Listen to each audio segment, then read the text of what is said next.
लोहगावच्या सार्वजनिक महादेव मंदिरातील ज्ञानेश्वर महाराजांच्या मूर्तीवरून मतभेदांमुळे वाद. मूर्ती काढू देणार नसल्याचा गावकऱ्यांचा इशारा. देवस्थानाबद्दल धर्मदाय अधिकाऱ्यांनी कोणत्या नंबरचा निर्णय दिला तो गावकऱ्यांसमोर स्पष्ट करण्याची तहसीलदार शिंदेंना मागणी.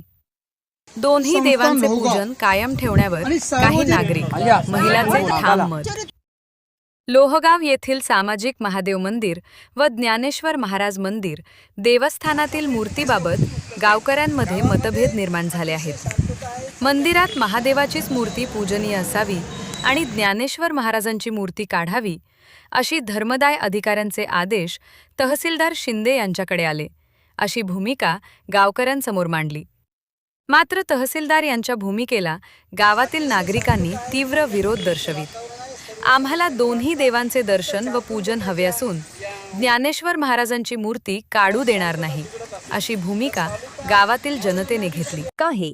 गावकरी म्हणाल्याप्रमाणे लोहगाव परिसरात 2 महादेव मंदिरे आहेत. त्यामुळे नेमक्या कोणत्या नंबरच्या मंदिरासंदर्भात धर्मदायाचे आदेश आहे हे प्रथम गावकऱ्यांसमोर नंबर स्पष्ट करा, मगच मूर्ती काढावे. त्यानंतरच कोणतीही कार्यवाही करावी अशी मागणी गावातील प्रतिष्ठित नागरिक व महिलांनी केली. ज्ञानेश्वर महाराजांची मूर्ती काढण्याचा प्रयत्न झाल्यास गावकरी त्यास तीव्र विरोध असल्याचा इशारा तहसीलदार गजानन शिंदेंना यावेळी नागरिकांनी दिला. सामाजिक मंदिरातील धार्मिक परंपरा, श्रद्धा आणि ग्रामस्थ नागरिकाचे भावना लक्षात घेऊन प्रशासनाने संबंधित सर्व पक्षांचे म्हणणे ऐकूनच निर्णय घ्यावा अशी मागणी नागरिक म्हणत बैठकीतून उठल्याने सहाय्याने देवस्थानाशी संबंधित नमुना नंबर 8 उतारा कोणत्या आधारे कोण केला हे सिद्ध करा, मगच ज्ञानेश्वर महाराजांच्या मूर्तीला हात लावावे असे नागरिकांकडून मत व्यक्त झाले होते.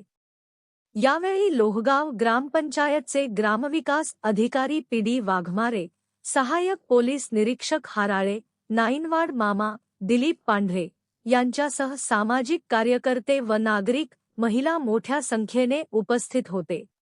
तसेच आक्रमक महिलांचे प्रतिक्रिया देताना काय म्हणाले ते पाहूया. सदर प्रकरणाची गावात मोठ्या चर्चेला ऊत आला होता. साहेब, हे जे महादेव मंदिर आहे इथं 2 आहेत.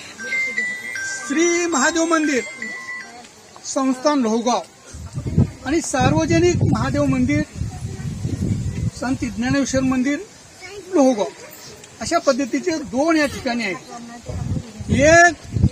हे जे पार्टी, हे जे विश्वास्त आहे हे नेमकं कोणत्या घर क्रमांकावर आहे, कुठल्या क्रमांकावर आहे याचा पहिल्यांदा गावकऱ्यासमोर आपण खुलासा करावा आणि त्याच्यानंतर आपल्याला जिथलं कुठलं काढायचं असेल, कोर्टाचा आदेश कोण्या याच्यावरचा आहे काय नाही याची संपूर्ण शहानिशा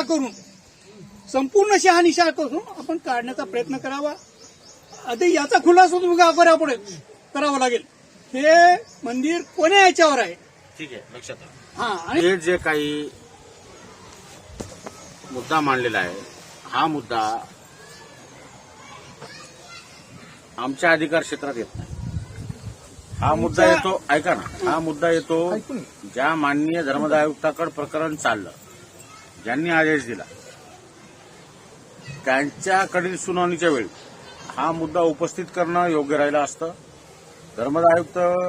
माननीय धर्मदाय आयुक्तांना ही बाब कदाचित निदर्शनास न आल्यामुळे हा निर्णय झाला असू शकतो. त्यामुळे माझी तुम्हाला विनंती आहे की ही बाब तुम्ही माननीय धर्मदाय आयुक्ताला जाऊन पटवा की साहेब हे 2 ट्रस्ट आहेत, 2 मिळकत क्रमांक, जे काही मुद्दा आहे. मी तुमचं म्हणणं चुकीचं आहे असं आहे की नाही. सगळे येतो झट माणसं आम्ही तिथं जाऊन बसत्या ठाण्याला. कशा काढायचं की आम्ही बघणारच आहोत. ठाण्यातच जाऊन बसत्या, आम्ही ठाण्यात बसायचं तिथं जाऊन बसत्या. काढायचं हातच कशी लावतात ती बघत्या. करून निंदन खुरपण चिखलानं अंग भरून येऊन पैसे दिले. मुख पैसे दिले नाही आम्ही बी इतर जातीला आम्हाला कस काय मध्ये परवाच नाही द्यायचा. मागायला आम्हाला सरळ नाही. हा काय अधिकारी याला काढायचं येऊ द्याच त्यानं. J7 नांदेड न्यूज, सुनील जेठे.